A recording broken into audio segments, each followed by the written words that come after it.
പ്രിയപ്പെട്ടവരെ, ത്രിതല പഞ്ചായത്തിലേക്കുള്ള തെരഞ്ഞെടുപ്പ് നടക്കുകയാണ്. ഈ തെരഞ്ഞെടുപ്പിൽ ആദ്യമായി വോട്ട് ചെയ്യുന്ന ഒരുപാട് വോട്ടർമാരുണ്ടാവും.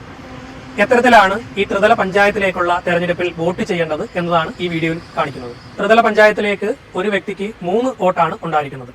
അതിൽ ഒരെണ്ണം ഗ്രാമപഞ്ചായത്തിലേക്കും, ഒരെണ്ണം ബ്ലോക്ക് പഞ്ചായത്തിലേക്കും, ഒരെണ്ണം ജില്ലാ പഞ്ചായത്തിലേക്കും ആയിരിക്കും. നിങ്ങളുടെ വീടുകളിൽ ഇതിനോടകം തന്നെ ഒരു വോട്ടേഴ്സ് സ്ലിപ്പ് നിങ്ങളുടെ വീടുകളിൽ എത്തിയിട്ടുണ്ടാവും.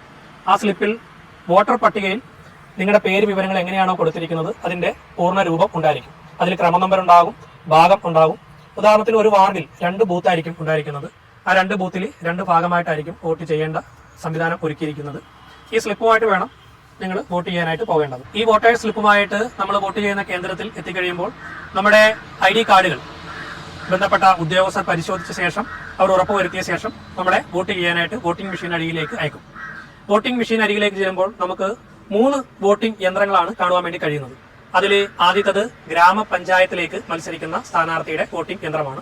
രണ്ടാമത്തേത് ബ്ലോക്ക് പഞ്ചായത്തിലേക്ക് മത്സരിക്കുന്ന സ്ഥാനാർത്ഥികളുടെ വോട്ടിംഗ് യന്ത്രമാണ്. മൂന്നാമത് ജില്ലാ പഞ്ചായത്തിലേക്ക് മത്സരിക്കുന്ന സ്ഥാനാർത്ഥികളുടെ വോട്ടിംഗ് യന്ത്രമാണ്. ഇതിലെ ആദ്യത്തെ ഗ്രാമപഞ്ചായത്തിലേക്ക് മത്സരിക്കുന്ന സ്ഥാനാർത്ഥികളുടെ വോട്ടിംഗ് യന്ത്രത്തിൽ നമ്മുടെ വാർഡിൽ മത്സരിക്കുന്ന സ്ഥാനാർത്ഥികളുടെ മുഴുവൻ പേര് വിവരങ്ങൾ അതിലുണ്ടാകും. അതോടൊപ്പം തന്നെ തൊട്ടടുത്ത് ആ സ്ഥാനാർത്ഥികളുടെ ചിഹ്നവും ഉണ്ടാവും. നമ്മുടെ സ്ഥാനാർത്ഥി, ഇടതുപക്ഷ ജനാധിപത്യ മുന്നണിയുടെ സ്ഥാനാർത്ഥിയുടെ പേര് അതിൽ ഉണ്ടാവും. ആ പേര് നമ്മൾ വ്യക്തമായിട്ട് വായിക്കുക. ഒരേ പേരുകളുള്ള പല വാർഡുകളും ഉണ്ടാവും. അതുകൊണ്ട് പേര് കൃത്യമായിട്ട് വായിക്കുക. അതിനുശേഷം തൊട്ടടുത്തുള്ള ചിഹ്നം നമ്മുടെ ഇടതുപക്ഷ ജനാധിപത്യ മുന്നണിയുടെ ചിഹ്നം ആണെന്ന് ഉറപ്പുവരുത്തുക. അതിനുശേഷം തൊട്ടടുത്തുള്ള വോട്ടിംഗ് ബട്ടണിൽ അമർത്തുമ്പോൾ നമുക്ക് അതിലൊരു ബീപ്പ് സൗണ്ട് കേൾക്കാനായിട്ടാവും. നമ്മൾ ഗ്രാമപഞ്ചായത്തിലേക്കുള്ള വോട്ടിംഗ് പൂർത്തിയാക്കിയിരിക്കുന്നു. തൊട്ടടുത്തത് ബ്ലോക്ക് പഞ്ചായത്തിലേക്ക് മത്സരിക്കുന്ന സ്ഥാനാർത്ഥികളുടെ പേര് വിവരങ്ങൾ കാണാൻ കഴിയും. തൊട്ടടുത്ത് അവരുടെ ചിഹ്നവും കാണാൻ വേണ്ടി കഴിയും. ഇടതുപക്ഷ ജനാധിപത്യ മുന്നണിയുടെ സ്ഥാനാർത്ഥിയായി മത്സരിക്കുന്ന ആളുടെ പേര് കൃത്യമായി വായിച്ച് ഉറപ്പുവരുത്തുക. തൊട്ടടുത്ത് അയാളുടെ ചിഹ്നം നമ്മുടെ LDFന്റെ ചിഹ്നം തന്നെയാണ് എന്നുള്ളത് ഉറപ്പുവരുത്തുക. അതിനുശേഷം നമ്മൾ അവിടെ വോട്ട് ചെയ്യുക. അവിടെയും ഒരു ബീപ്പ് സൗണ്ട് നമുക്ക് കേൾക്കാനായിട്ടാവും. മൂന്നാമത് ജില്ലാ പഞ്ചായത്തിലേക്ക് മത്സരിക്കുന്ന സ്ഥാനാർത്ഥിയുടെ വോട്ടിംഗ് യന്ത്രമാണ്.